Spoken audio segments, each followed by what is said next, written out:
Hey, dude, how you doing, man? Doing pretty good, Peter. It's like John King over there. Okay. Peter brought his surfboard into the office today. He got a little. What's that glass pipe on the counter there, Peter? What's that for? That's medicinal, man. I'll make a big deal out of it. Okay. All right. Hey, listen, I was just wandering around yesterday. I was looking up, where the peace sign used to be. Just merely missed that thing, man. Where they had that big tower. Somebody's always painting the peace sign. Everybody's getting mad all the time. But people kept repainting it. And the peace sign would be up there the next day. Yeah, totally rad. Totally rad. But anyway, I was just driving around yesterday. I saw there's somebody else did something really cool. That they, instead of like painting it, you know what they did? They took like a plow or something, and then they carved a peace sign. And it's huge. It's enormous. It's like, 10 acres big. It's huge. It's like they had a herd of plows. Almost 2 acres. Well, they had a herd of plows up there, man. And they made this peace sign. It was totally cool. There's only one problem. Well, there's endangered dirt up there. Yeah. The story has to do with apparently peace activists and herbs, but not the herbs you might think. Not the herbs Peter's been on this morning. Well, I don't know, man, but it's and what you entitled your story "Peace Flocks." Yeah. This is a totally cool way to describe that, man. Well, yeah. So apparently, there's an herb up there called Missoula phlox that only grows. Careful how you say that. All right, I won't phlox it up.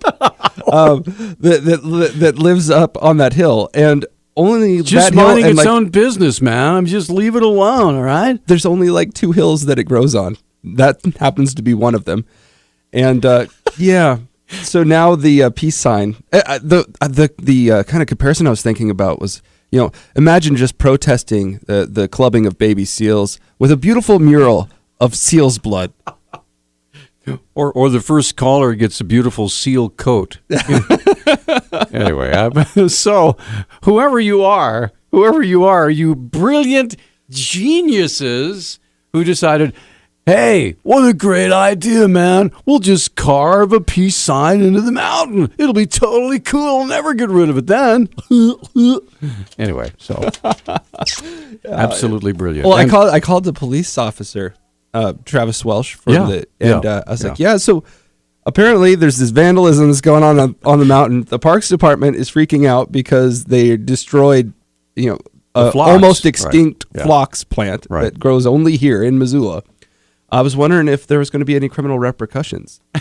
And I also called the sheriff's department because I didn't know who patrols that hill. Who's got the jurisdiction up there. Right. Yeah. The sheriff's department's like, yep, we see it. Don't know what to do about it.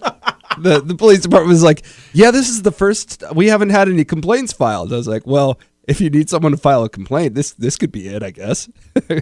You could file my complaint that there's a giant dirt peace sign. Well, there's Parks and Recs up there going, what, how many thousands of dollars is this going to take to fix? Well, yeah, apparently they have luckily been harvesting seeds from the phlox plant to grow. I'll bet.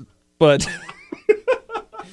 hold on, man. I'll go to my super secret stash of phlox out here in the back. It's in my special, camouflage greenhouse, and I'll be happy to lend you some creeping phlox or something. KGVO, this is John. Way too much fun with this. Anyway, what they should have done is at the very bottom of the peace sign. Okay, this would have been so Missoula. Okay, it would have been so perfect. They should have carved underneath the peace sign that world famous bumper sticker, "Keep Missoula Weird." Keep Missoula weird. That's what it should have said. Anyway, 721-1290, 1-800-568-5309.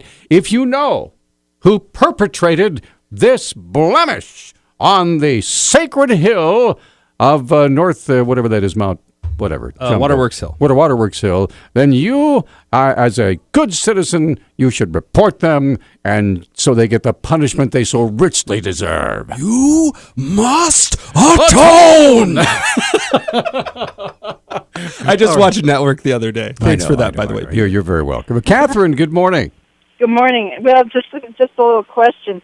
there was, of course there was the original one, but then there was a circle or a peace sign full of whitewashed stones or painted stones that was put up several years back. Right. And with a little path up to it if you wanted to walk up. And worship. You could start and worship, or whatever you do to a peace sign. I don't know. Right. So anyway, I think they even had a little bench there where you could sit. I'm going to go up there and contemplate peace in the world for just a few moments. Yeah. Thank you. At any rate, I was curious what happened to that one. I don't know. Well, we carefully took the rocks. Yes. And we mailed them to Iran. Oh. Okay. They were supposed to reconstruct it into a peace sign, but they threw them at a visage of the Israeli Prime Minister and President Obama. And along with a handwritten note from a 5-year-old child, give peace a chance. Give peace a chance. Yeah. Don't forget the phlox that they send along with it, as a flower in their hair. Okay. Oh, goodness. All right, that was all I had. Thanks, Catherine. You're welcome. Bye. The old days. I miss the old days, man. I do. Back when they had the April Day kegger, people walking around with flowers in their hair, and these ginormous mugs full of beer, all that stuff. I don't know. I never went to one, so I don't know. So how do you miss them? I mean, I just miss the idea. Someone is getting totally blasted somewhere, and I just like to know that that's going on. I'm just glad I'm not there. Well, we still have the forestry days, right? Oh, well, no. Forester's Ball is that it's dry now. It's become more civilized. Is it? Yeah. Do people go to it? Well, sure, yeah, because now it is sanitized and approved by. Well, we still have rock concerts. Yes, I'm sure people have a beer or two at rock concerts. I'm sure they do. Anyway, 721-1290 is our number. How many of you noticed the peace sign carved into the, or did you want, what did a double take? You go out and look at, well, by golly, there it is. Now here's another question. How do you go about repairing something like that? Well, that's the thing. I guess it's really hard to plant right now. This is a good time for weeds to spread, but a hard time to grow regular grass. Or phlox. I don't know. I don't know if the phlox experts. But I guess it's going to be difficult to. Well, let's put it this way: if you're a Floxian, if you're a Floxian expert, perhaps you can. If you understand the time flux continuum, the flux capacitor. The flux capacitor. That's what it is. Anyway, we're having way too much fun with this. It's 721-1290 is our number. 1-800-568-53. I have something else. If we had a flux capacitor, we could go back in time and find the flux decapitator, and we would have the answer to our question. We could stop those vandals from doing that with our flux capacitor.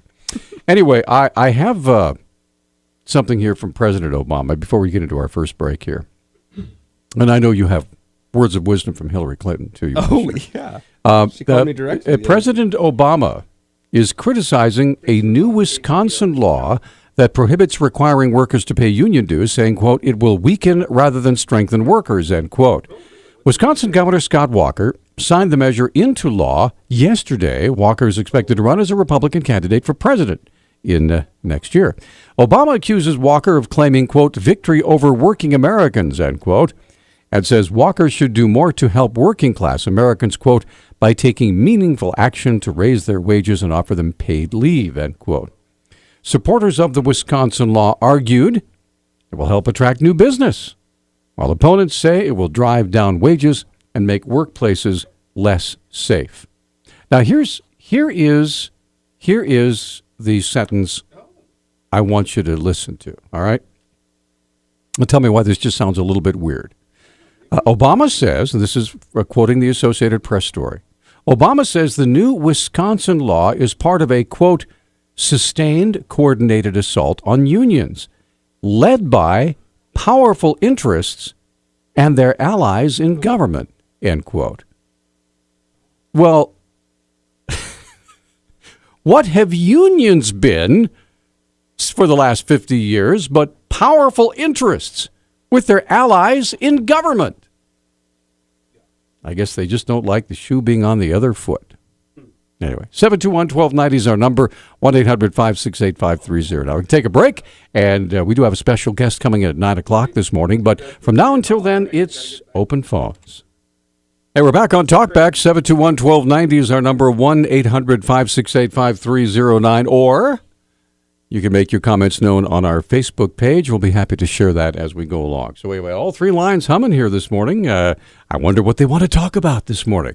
Doug, good morning. Welcome to Talkback. Hi. Hi. Well, I have a suggestion for the people who insist upon putting the peace sign up there for... Okay, man. Go ahead. Share your wisdom. Good. And it is a lot less detrimental to the surface of the mountain. Okay. And I remember when I was a college student, and this was 40-plus years ago, a fraternity wanted to put their Greek letters on the side of Mount Sentinel. Right. And they went up there, and to the right of the M, they took the fertilizers, they walked along, and tossed it out to form the Greek letters. And for a couple of years, the weeds and grass grew much taller than the surrounding area, and it didn't really hurt the mountain. By digging into it, didn't cause any erosion, and I didn't hear any complaints. But I think that's a much nicer way of putting your symbol out. I agree. I think, but unfortunately, it probably took too long to really have an instant effect, because when you put the fertilizer up there, it's going to take a couple of weeks for it to take effect. Was right? it Sigma Alpha Epsilon? No, I have no idea. I can't remember now, but you want to use lawn fertilizer, and it just does a wonderful job. It'll last about 2 years, and then it slowly fades away. Just think how forward-thinking you had to be a fraternity member back then. You got to plant something 2 years in advance. Today, you could have like racist slurs on a bus, and it gets published overnight. Wow. If you want to get your message out there, it's a lot easier these days. Hey, thanks for your call, sir. Thanks, Doug. Thank you. Have a great day. Appreciate it. Dave, good morning. Welcome to Talkback, sir. Yeah, this is Dave. Yes, Dave. I like to complain about Sean Hannity's blog. Okay, what did he say? He basically said that Obama released all the people from the camp in Cuba. From Gitmo, yeah. Gitmo? From Guantanamo Bay. Yes, and that's inaccurate. Oh, well, he has released some. He was some, yes. Yes. Just some of them were released. Some of them were released by Bush. So he's sort of propaganding there. He's partially accurate, but he's partly wrong. Imagine that. Right. Well, thank you. All right. Well, thanks for the call. Thanks for the clarification. He was just a little upset that Sean Hannity in his morning update said that President Obama intimated that he had released all of the captives from Gitmo when he did not. Just a couple. Then some of them have now rejoined with ISIS. Well, Gitmo closed like right after Obama was elected. That Absolutely. Was that was one of his big promises. Pretty sure that was shut down like 8 years ago. Yeah, absolutely. At least 7 years ago. Don't worry about it. Maybe 5 years ago. But yesterday. A couple months. Next month. 2 months from now. All right. Now, you have some fun stuff you wanted to share with us. Oh, boy. Where should we go? First, I have the letter, which Senator Dane signed on to. Right. And people are calling treasonous. Really? And so we can talk about that. Or I have an SNL skit, which is easy laughs. Your choice. I'm ready for the easy laughs. Okay. All right. This is Hillary Clinton via SNL. Yes. It's one of those acts that's so funny that you almost mistake her for the real person. Kind of like Tina Fey's Sarah Palin. Right. People really thought she said some of the stuff that Exactly. Tina Fey said on SNL. Right. This Hillary Clinton actress, what's her name? Kate McKinnon. Kate McKinnon does such a good job that it pulls everything that you kind of think about Hillary Clinton but don't want to say in public because you don't know if you're with a Hillary Clinton supporter, and puts it right up there on broadcast television. Right. So, are you ready? Here we go. Here we go, ladies and gentlemen. So turn your radio up and enjoy. And now a message from Hillary Clinton. Good evening. Hello. I'm Hillary Clinton. Tonight, I'm speaking to you not as Secretary of State or as a senator or as a first lady, but as a relatable woman on a couch. Hello.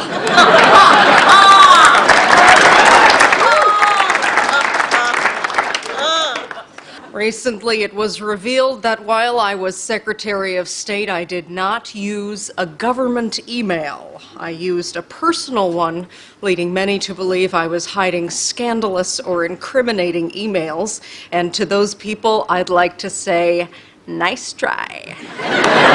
Those emails are clean as a whistle. This is not how Hillary Clinton goes down. I mean, what did you think my email said? Hi, it's Hillary. I really screwed up on Benghazi today. Please. I wasn't born yesterday. I was born 67 years ago, and I have been planning on being president ever since. There will be no mistakes in my rise to the top if I decide to run. Who knows? Who knows? I don't know. I might not. As you can see, I'm just relaxing at home.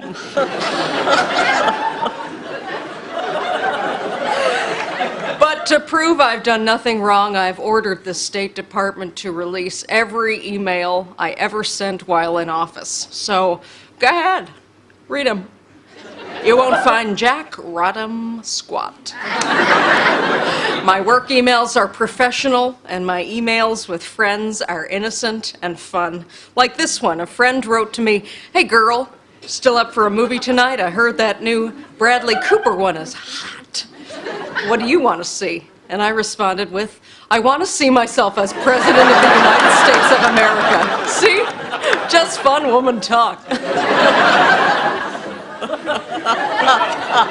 And in emails to Bill, the only thing you'll dig up is a little bit of mature romance. Take a look at this sexy email I sent him on our anniversary.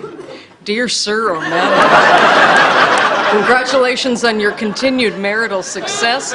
I would like to schedule a sit-down at your earliest convenience. Regards, the office of Hillary Clinton." But I'm not stopping at email. You want to check my Netflix? Go ahead. Nothing to hide.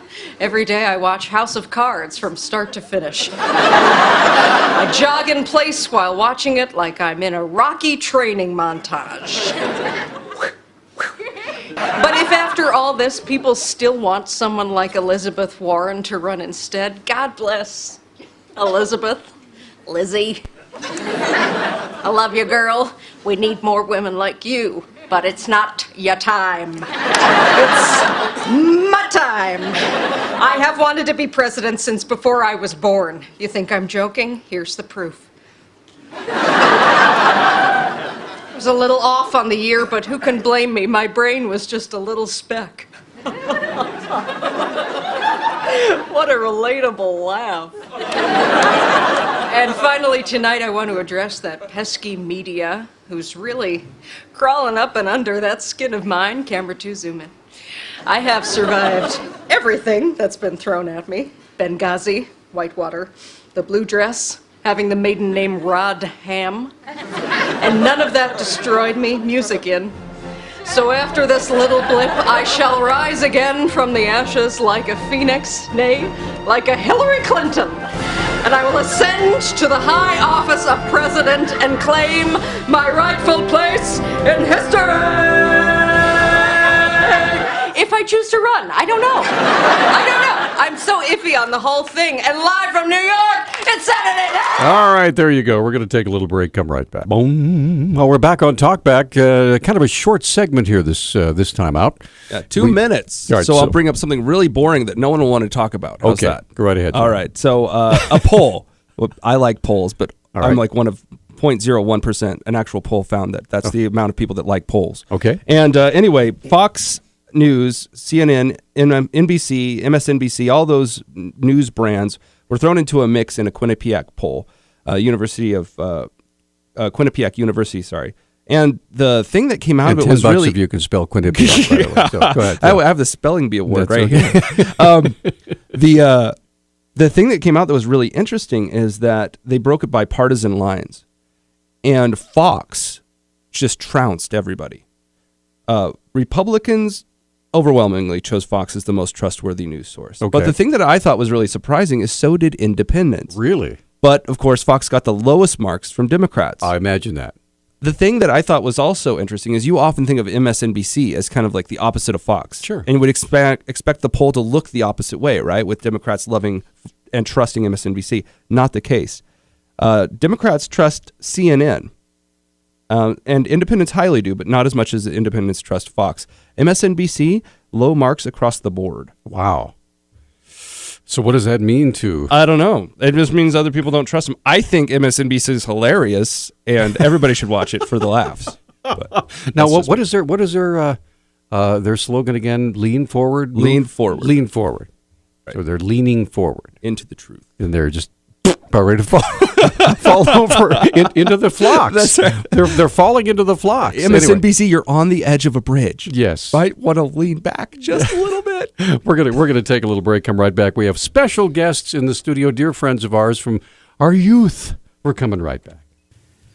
And you want to talk about old friends, ladies and gentlemen. Sitting next to me here in the studio is a gentleman I have known since I was in my early 20s. Whoa.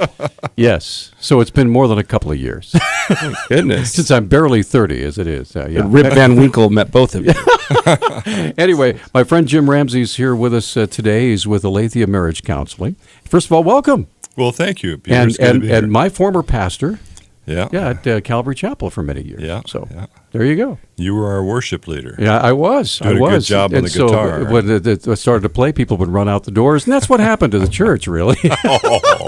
But anyway, you are here to talk about a wonderful new adventure that you've started with your marriage counseling. You had just mentioned before we went on that you couldn't believe that you've been doing marriage therapy and couples therapy for over 40 years now.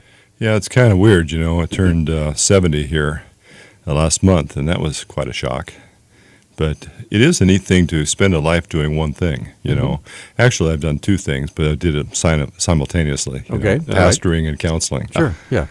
But it's been a good run. All right. Still got lots of gas. John already has a question. So the name of your counseling is Aletheia? Yes. As in don't forget? As in hold grudges forever? I mean, what's the... Well, it's actually a Greek word that means truth or reality.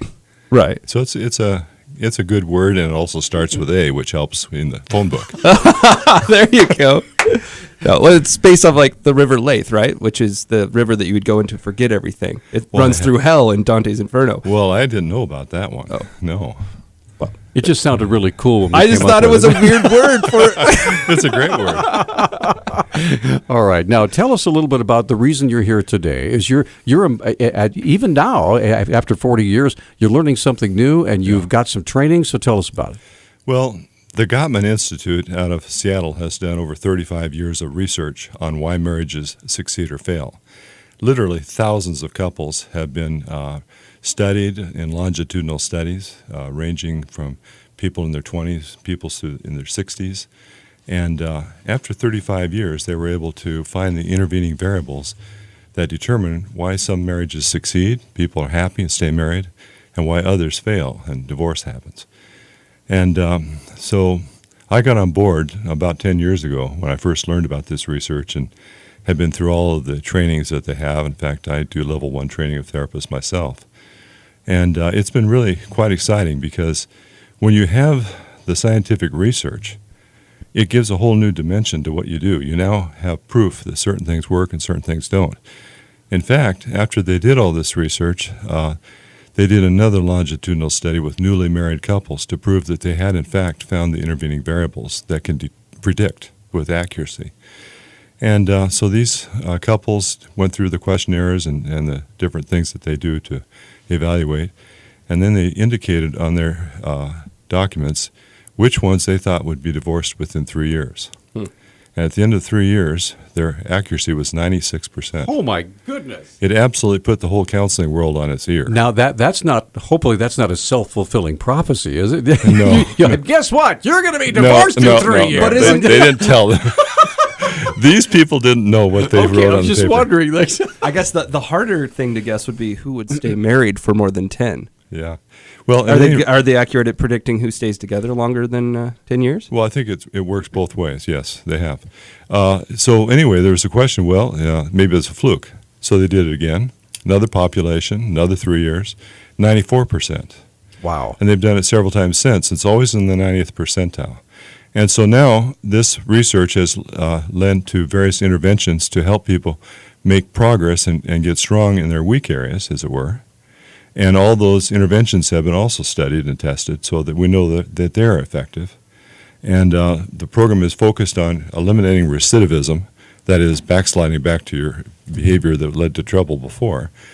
It's an amazing program. They're training therapists from all over the world now. And so what I did in September is went to Dallas and received training to do their newest workshop called The 7 Principles for Making Marriage Work. And so that's what we're going to be doing here in Missoula. And we're extremely excited about this because we feel like too many couples are getting divorced. Too many couples are unhappy while staying married. It's like 50%, right? Well, that's 50% are getting divorced. But Right. I ask you, what percentage of the people that are still married are happy? Right. An awful lot of people that are married are not very fulfilled or happy. And that's a sad situation, and it can be remedied. We now basically have a manual for how to have a positive marriage. And which one of the 7 steps is put the toilet seat down? Is that is that pretty early in the list, or? Well, that might go along with receiving influence. I'll tell you something, guys. They found that women receive influence from men more than men receive influence from women. In fact, 30% of all men will not receive influence from women, according to the research. Wow. And those percentages, that 30%, can't stay married to one woman over 3 years. Wow. So basically, this is whether or not someone can tell you, give you advice, basically, help direct your actions. Yeah, receiving influence means to take seriously what somebody is saying, to let what they're thinking and saying influence the way you think, to let it influence the way you behave, to actually receive their influence to the point where you have empathy for how they feel. Some men, because of the way they were raised or whatever, have never learned to do that with a woman. They're always making jokes, Okay, well, we're going to take a break, and we're going to talk seriously about these things because, well, I'm sorry. With the making jokes guy's in trouble now. We're going to take a quick break. By the way, if you have a question or a comment for Jim, this is a guy that's been doing this. He knows his business, folks. He's been doing this for over 40 years. If you have a question or comment, you can even remain anonymous if you want to. Right? Can you do that? Okay. We're going to come right back after this. And we're back on Talkback. 721-1290 is our number. Joining us in the studio right now is marriage and family therapist Jim Ramsey with Aletheia Marriage Counseling, and we're getting into the steps that lead to a successful marriage. So you had just mentioned the one where men don't receive input well, right? For certain men. I think that it's really interesting. The research shows that men don't have as high an EQ score as women. EQ is emotional intelligence. The nice thing about EQ, though, is you can learn it. It's not something that's fixed like IQ is. Sounds kind of oxymoronic to me. So explain it. Well, EQ has to do with sensitivity to other people and taking people seriously, understanding where they're coming from, empathizing with them. And frankly, that's one of the most important keys to having a good marriage is to be able to really listen to somebody, not be so fixed on selling what I believe is the fact. Men are very much into literal words, what's true, what's false. We're always trying to influence somebody to see it our way, which is part of leadership. There's nothing really wrong with that except for one little thing. If you push too hard to influence somebody, they kick back and don't respond to you. Right. We find that the more we receive influence, the more we are given influence. And some of the principles we're looking at here, well, virtually all of them are quite simple. And they're not big changes. Nobody has to have a personality transplant to have a good marriage. Okay. What if your EQ quotient is like 0? Well, then we have a little learning to do, a little bit of work to do. Well, but now what I hear you saying, and please correct me if I'm wrong here. So reflect a little bit, a little psychological talk there. So what I hear you saying is that men, as the primarily hunter-gatherer, dominant, authoritative person, has to become, I want to say, effeminate, but have more feminine traits, perhaps adopting a more feminine trait, having a little bit of a softer side, or am I saying that wrong? Well, I think that I want to really say that this research lends itself to men. Men love this approach because it's tangible, it's clear as to what the problems are, the goals are clear, you can see what progress you're making. It's not some kind of touchy-feely black hole therapy. It's very tangible. But as far as this business about feminine and masculine, I worked with John Gray for a number of years as one of his therapists. He did all the Mars-Venus stuff. Uh-huh. And he was often saying things like, for a 21st century person to be really, really healthy and happy, they need to have both their masculine and feminine sides fully developed. It's like if I need to take care of the baby or if I need to take care of my wife, I need to be able to nurture. I need to be able to take care of, love, and care for. On the other hand, if a woman has to deal with a salesman by herself, she has to stick up for herself, or, any other situation where she has to be able to go toe-to-toe, she needs to be able to have her masculine side well developed. Like with an auto mechanic. Yeah, that's it. I don't need my flux capacitor fixed. I just had it fixed last week. Sorry. And so it's like Eric Burns years ago with transactional analysis talked about the roles that people play. The book was called The Games People Play. And he says, all of us play different roles all day long. Maybe adult, child, adult, adolescent, adolescent, child, whatever. But the primary one, to have a happy marriage, needs to be adult. And then you shift into these others. I think in the marriage, you might be on like as a therapist, I'm on my feminine side as a nurturer, listening to people and supporting them.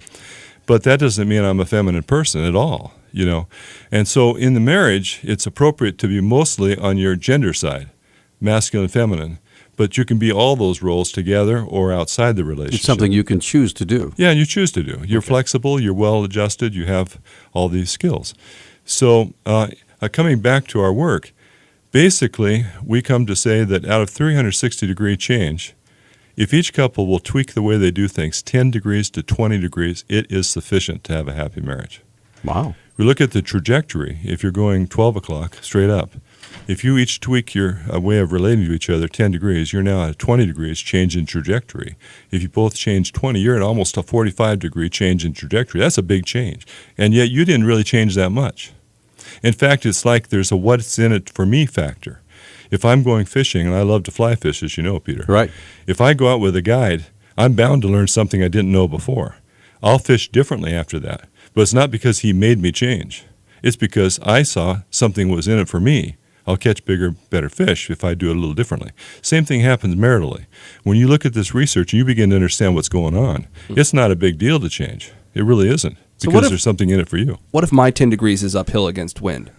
And her 10 degrees is like on a sled. Because I guess it's just hard. I guess what my joke is about really is that it's hard to quantify changes in personality. I mean, just people have different personalities and different things stick with people. Different things are harder and easier for people. Yeah, but just because you have a personality, John, doesn't mean you don't have a will. Well, I know people that don't have a personality, and it's just empathy and these things. They sound like, for some people, it might be hard to nurture. Well, so how do you go about saying, hey, Jim, you don't listen to your wife. You don't think about what she thinks at all. Let's start at phase 1 and start trying to do that. And Jim said, oh, get her done. It's 10 degrees. I turned 10 degrees. I'm in. I got it, honey. You want me to go. So I'm going. I want rock. Me take. Yeah. So how do you develop something like empathy? Well, John, there's got to be something in it for you. I mean, the mistake most couples make is we react to each other. We get upset. And we are negative and critical. And when relationship becomes reactionary, and we basically try to correct things by criticizing, criticism doesn't motivate. It never has. And so the key here is to begin to become more proactive and give things to each other, like we did at the beginning, before the kids and the work took a lot of things away from us as a couple. And we need to know how to thank each other and appreciate each other. And men that are married, I think all of them want their wives to be happy. They want their wives to be happy. The trouble is they come to a point where they don't feel like they know how anymore. It just seems like I can't make her happy like I used to be able to. And frankly, the research shows that half of all divorces happen the first 7 years. And it's a result of the maladjustment to having little babies and all the work changes and baby demands. And a lot of times marriages get screwed up there and never recover fully.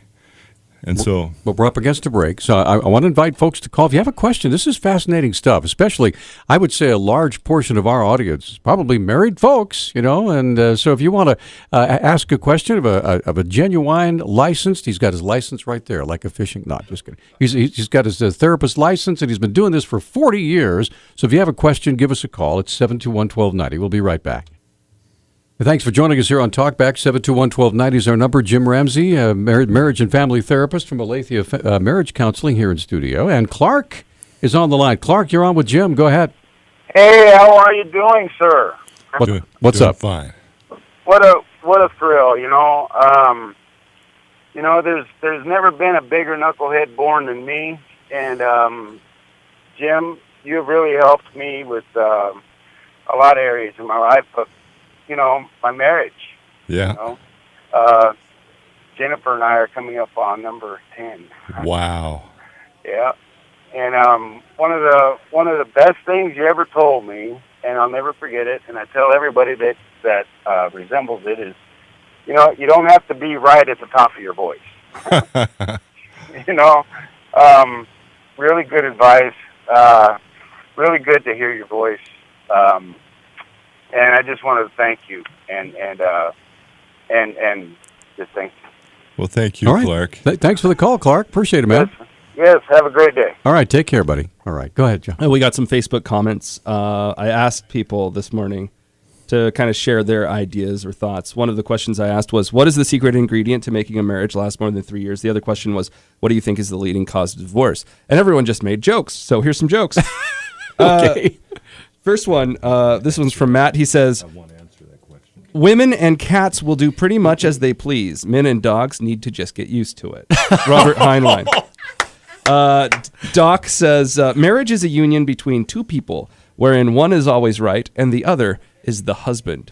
And I actually have my own little story. I was in Walmart the other day, and my kids always want to get a cookie from the free, well, I guess, I don't even know if they're free. My kids just might be beggars.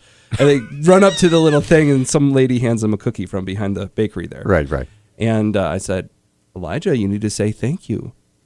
And I don't want you to grow up to be rude. And he just kind of like, huh? He's 4, by the way. Rude is when, you treat other people like robots and you don't think about what they think. And he's like, huh? And so my daughter chimes in. My daughter's Naomi. She's 7. And she chimes in. Yeah, when you treat other people like slaves. And then something clicked in that little 4-year-old brain. I could hear the wheels kind of clicking together. Right. And he comes back and he's like, oh, like a husband.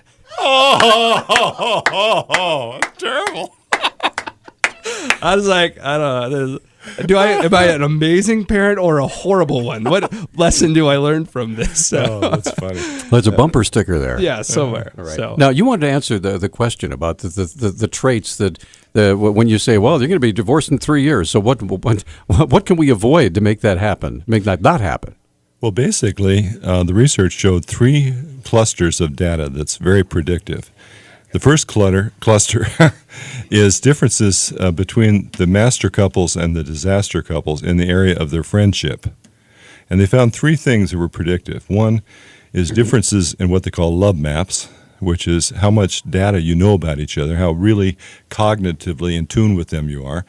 Secondly, fondness and admiration system, how much fondness and admiration you express to each other as a couple. And then the other one was turning toward and turning away. And this was very subtle. It took several years to find it. And that is how you respond to each other's bids, whether you answer a question they ask or whether you respond to them when they say something. The second cluster is the kind of in the whole area of conflict. How do you handle when you're upset? How do you handle your disagreements? They found that there are solvable issues and then there are unsolvable issues. And they found that learning how to deal with those was huge. Becoming emotionally flooded, what to do about that is huge. So describe emotionally flooded. Well, that's where you're upset. And men get upset, flooded worse than women, faster and more profoundly, and it takes longer to clear up. And when you're in that state, it's very difficult to be logical. It's very difficult to say the right thing. Are you kidding me? Men are the logical creatures. When you're upset, there's a default. One is to argue with a woman, defend yourself. Of course, women say men are so defensive because we're defending against what we think is criticism. Am not. I mean, we think women are negative and they're always critical of us, and so we're trying to defend. And then, of course, if you get animated in your defense, you have an anger problem. If you choose not to say anything because you don't want to make it worse, then we have what we call gridlock. I mean, not gridlock. We call that stonewalling, where we just shut down. And, of course, from a female perspective, that means you don't love me enough to resolve this with me, And so the key here is to recognize that your pulse rate's above 95 or 100 and you are flooded. And say, look, I need some time to think about this. I want to gain some objectivity. I want to talk with you at full about this, maybe at noon today or after dinner tonight. Give yourself time to calm down and so forth. So your pulse, you could check your pulse to find out? Yeah, in fact, you can get a bracelet, one of those watches you wear. The Apple Watch, get the new Apple Watch, and set it early flood warning.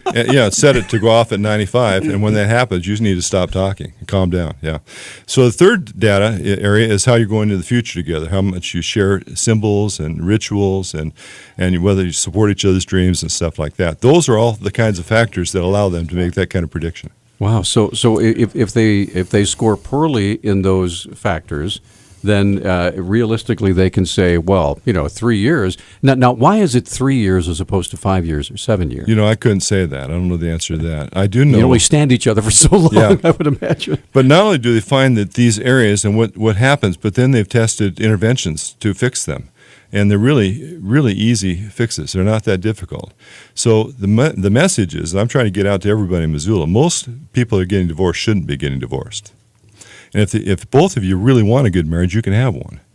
And we simply show you how to tweak the way you're doing things so that you don't do the things that cause the trouble. Okay. We've got to take a break. So I've always heard the 3 things that lead to divorce, if you don't have them, are money, sex, and communication.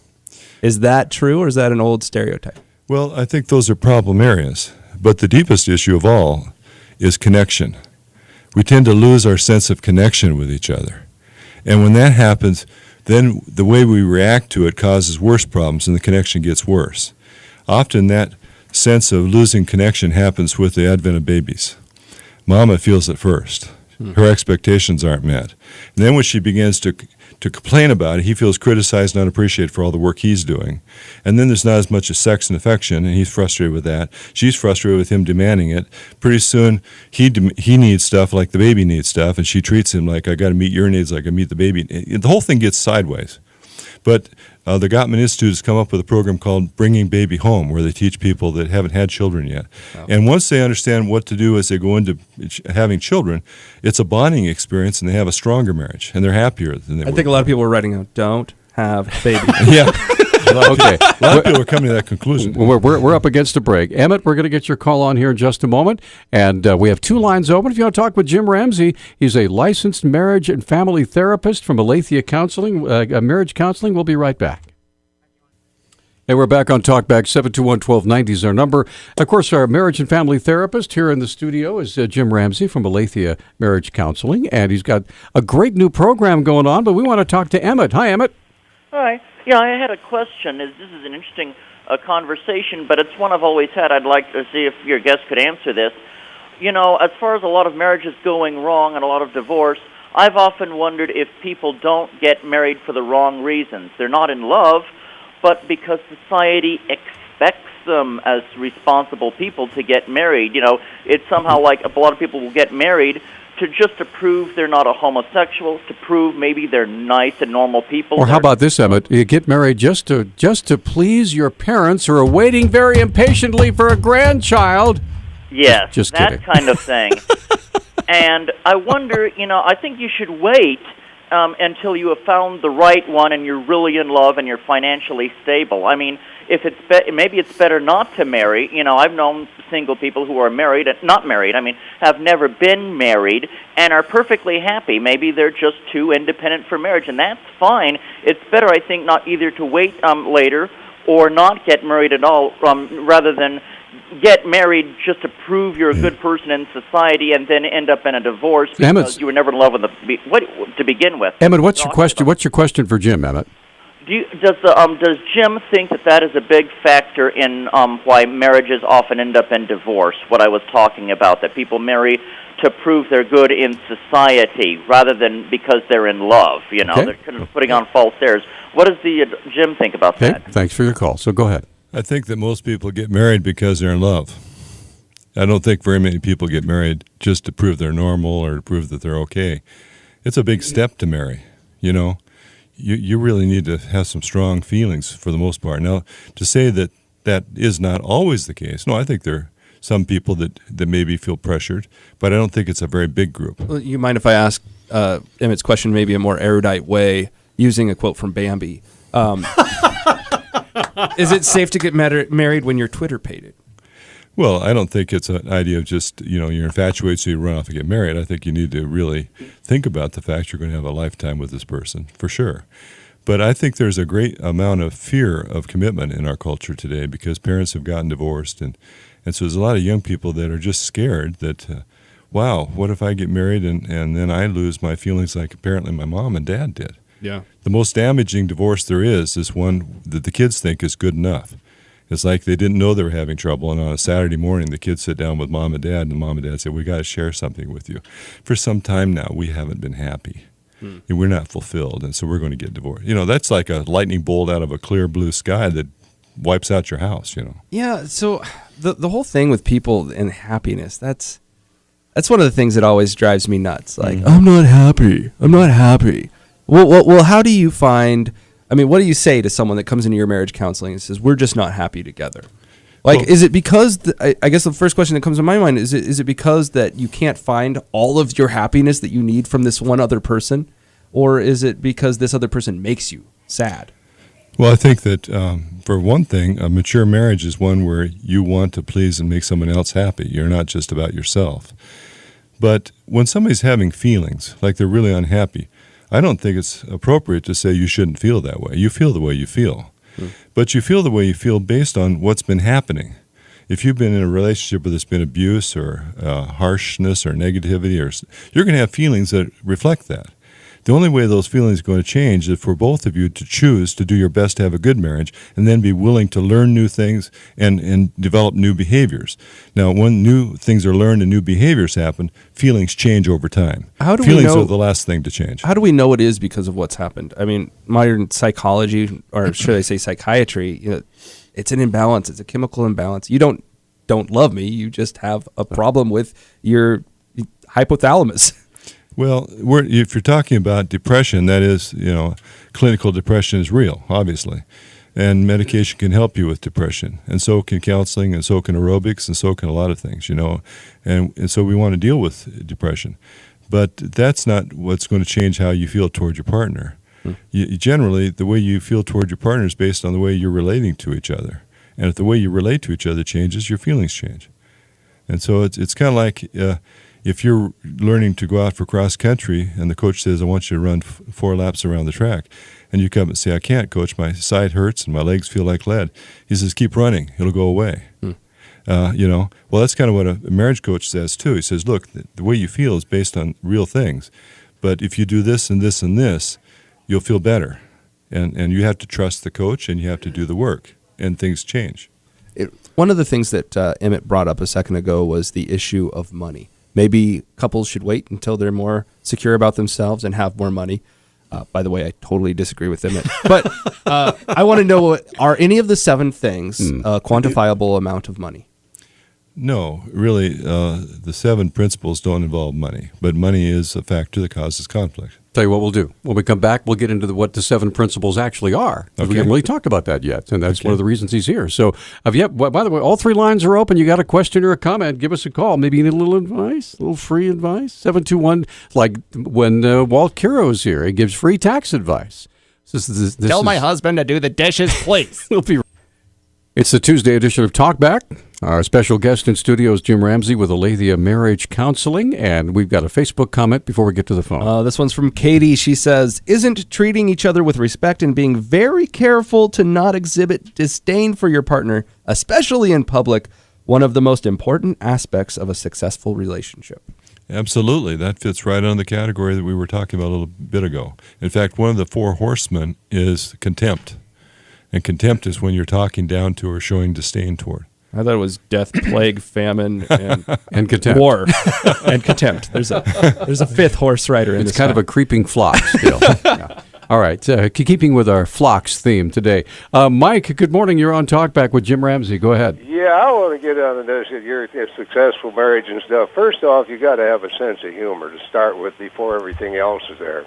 And the second off, you might ought to try talking to this woman you're going to get married to, because I can give you more than one deal about people who I talk to when I'm recruiting for the NRA and stuff. Says, well, I can't have a gun in the house, but I used to hunt. My answer was, did you ever talk to that woman before you got married? No. No, that's one thing. And money is not that important. Good sex is. That's absolutely the number one foundation of keeping a right deal together. But they must know what you're doing. Preach it, Mike. I was a hunter and I run hounds. She didn't know I was a trapper, though. She's still threatening to divorce me over that one. But the truth is, we've been married for going on 50 years. So I think I have a little experience in this. So, but you have to have a sense of humor. If you don't have a sense of humor, don't bother getting married. All right, Mike. Wow. Thanks for the call. So sex, laughter, and guns. That's what it's all about. I have to say, those were on my short list. So what do you think? I'm especially intrigued by his sense of humor comment, because although I won't admit it as one of the things that I looked for, it's totally something I thought of. Yeah. Like, I don't want to be around someone who doesn't laugh. Yeah. Who can't, indulge in a diversity of jokes, some of which I will tell no other people but this one person. Yeah. So what are your thoughts? I mean, is that humor in the list? Yes, it is, very much so. In fact, one of the things in their research they came up with, the sentiment of a relationship. Is it positive or is it negative? And the successful couples, the master couples, have a 4-to-1 positive to negative ratio in stressful situations, 24-to-1 in normal situations. The disaster couples is a 1-to-0.8 ratio. They're negative half the time. I have no idea what the ratio means. Well, when you talk about a ratio. Well, in other words, a lot more positivity than negativity, a lot more jokes, a lot more laughter, a lot more happiness. Okay. The master couples have a tremendously positive relationship, and the disaster couples are unhappy half the time. When we hit a white-tailed deer driving home and John makes a joke about it, I get a 4.0 master badge, basically, is what you're saying. Well, it depends on how your wife sees killing animals, I suppose. Well, it's hilarious, honey. Trust me. But what I hear you saying is that you trust each other enough to be genuine. Oh, yeah. And to let your own sense of humor, even maybe a little quirky, like the guy across the way here. Yeah. It may be a little quirky, but because you love them and accept them and, as you say, identify with them, and put them first, then hey, that's just John. I love John, so there you go. Well, the heart and soul of a good marriage is a good friendship. You really, really like each other, can be authentic and natural with each other, love to talk, love to laugh, love to do things together. That's really foundational. Okay, let me ask you this. Let's say you've been married for 10, 12 years, and you just really don't like each other very much anymore. I mean, I guess put up the sign, can this marriage be saved? Mm-hmm. Well, once you get to how things, one of the things we'll do with a couple is we want to know kind of how it started. And when they start telling us about how they met and how they got married, when you see smiles and you see a little laughing and you see some joy there, then you know there's some embers down deep in the ashes that can be fanned a little bit, and you can begin to help them come out of it. But sometimes relationships become so negative in the present that the black cloud goes back to the past, to the point where they think they've never loved each other. And that's a sad scenario, but that happens, where everything becomes negative, and those are the hard ones to help because they're not motivated. You find motivation, you can help them. We are almost out of time, so we have to go through the list. I want to hear each of the saving marriage points, if you could. There's 7, right? Well, actually, 7 covers the clusters. I'll give you all of them real quick here. Okay. The first one is to update your love maps, keep current in knowing each other. You need to be talking as friends on a regular basis, not just about marital problems. And love map is the list of things that you know about the things other you person. know about each other. You need to be talking about yourselves to each other, like best friends do. Increase fondness and admiration. Need to be a mutual admiration society. Turn toward rather than turning away. That's responsiveness to each other. Hearing each other's bids. I'm losing my voice here. receiving influence, avoiding the four horsemen of the apocalypse. Now, there we're talking about criticism, defensiveness, contempt, and stonewalling. And there's a pattern there. Maybe we come back another time we talk about details here. Soften the harsh startups. The harsh startup is huge. The way a conversation starts about a problem has everything to do with how it ends. Look at what you did again. 96% of the time, if you start on a negative note, you'll end negatively. 96% of the time. We call that a harsh startup. 80% of the time, the wife brings up the issue, and it's usually brought up in a way the man thinks is negative or critical. Then he becomes defensive in that case, and the defensiveness compounds the problem. Then you see the contempt or getting disrespectful, and then we find the stonewalling. 84% of all stonewallers are men. Okay, and moving on, you have emotional flooding. We talked a little bit about that and what to do about it. Learning to use repair skills, that's a whole subject we could talk about. Moving from gridlock to dialogue is huge, probably one of the biggest things. All marriages have unresolved issues. What's the difference between unresolved issues and irreconcilable differences? None. All of them have them. So we need to move from gridlock to respectful, honoring dialogue rather than just getting more and more entrenched in your positions and more harsh and negative toward each other. Learning to compromise, learning to honor each other's dreams. These are all things that we teach people. And it makes all the difference in the world. Even if your dream happens to be collecting all of the Lego characters that have ever been made. Well, we have to support you in that. That's right. Thank you. You heard it, hon. Okay, we're going to take a little break and get some real therapy going here for John. We'll be right back with more of Talkback here in a moment. We're back on Talkback 721-1290. It's been a very enjoyable hour talking with Jim Ramsey from Aletheia Marriage Counseling, and you've got a great new series, and you've got some opportunities for folks to come and experience this, right? Yes. What we're trying to do is give people an opportunity to learn about this because nobody wants to go to a workshop they don't really know much about. And frankly, we find that a lot of times there's a resistance to workshops, particularly for men, because it feels like it's a touchy-feely thing, and Mama's going to drag me there with a ring in my nose. You know? It's like reading the manual for something you know how to build. Yeah.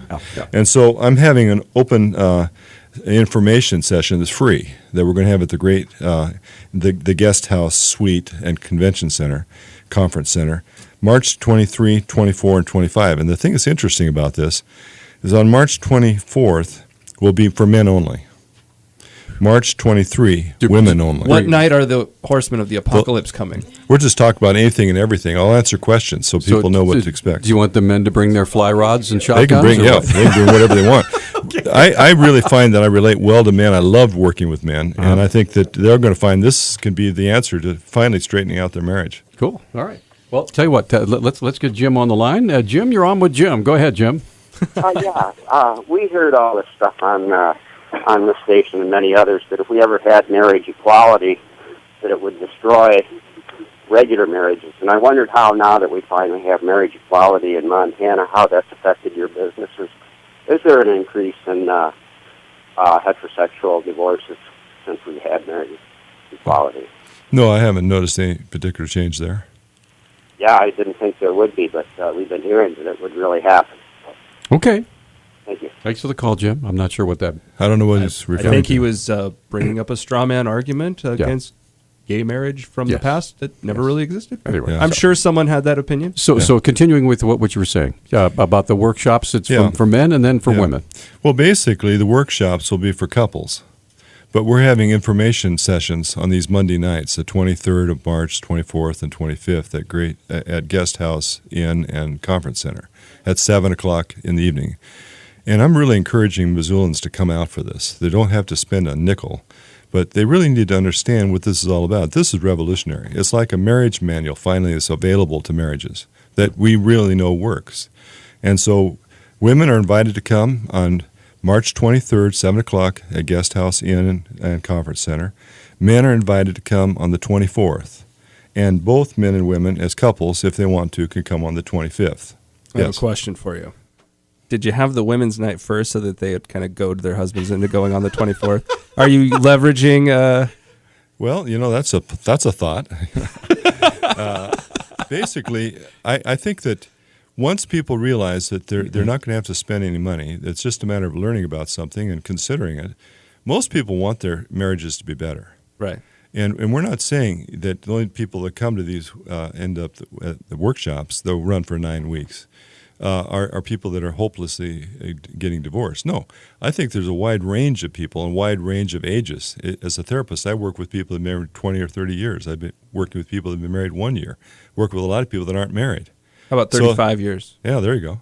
So it's an opportunity for people to learn about this brand new information that's available finally that can really change marriages. I hate to see the divorce rate be so high because it doesn't need to be. Now, I think one thing that most men are a little uncomfortable with about this whole, is how do I put this without making it sound weird?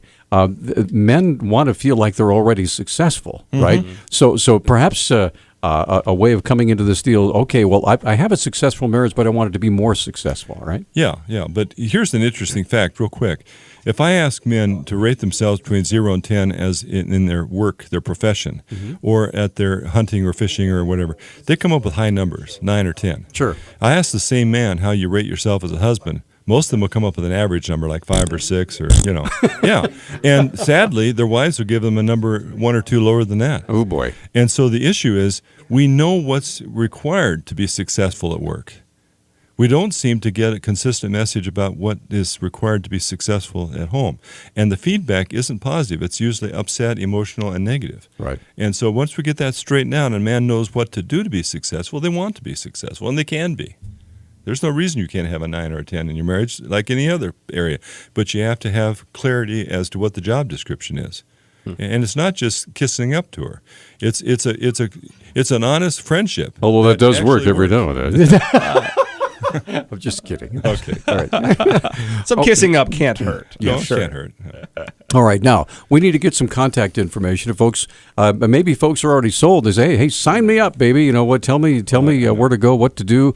I want to get in on this training. I want to make my, or perhaps a couple out there that's just getting married. Yeah. And this would be great for people that are getting married, people that are newly married. It's just great for anybody. I believe this is going to be quite the rage because it's so relevant. The phone number to call to inquire about this is 251-7073. And again, you can come to the free hearings. There's three opportunities. They'll run for an hour each. You can ask questions. And once that's over, those of you that want to actually go to a workshop can sign up for workshops. We want you to know what they are before you sign up. All right. Right. Jim, it's always a pleasure. Thank you. Thanks for coming in, and your wonderful helper here as well. Thank you. Yeah, I've coming up on your 1 year anniversary pretty quick. Yeah. He's got his own paparazzi. Nice. All right, so what's coming up on tomorrow's fabulous radio program, Joe? Well, we should have a fascinating discussion with a history professor from the University of Montana, often regarded as one of the most popular professors. So cool. Dr. Paul Lauren will be with us, and should be a good time. And another thing that I have learned is that tomorrow is, I believe, the 54th or 56th anniversary of Double Front Cafe. Oh, that's right. If you've ever had Double Front chicken, they're going to have, I think it's half-price chickens all day. And, if you ever had Double Front chicken, you never go back to anything else. I think you can buy 54 chickens for $54. That sounds good. Sounds like a deal. I don't think that's what it is, but you guys have yourselves a great day, and we will see you tomorrow on Talkback.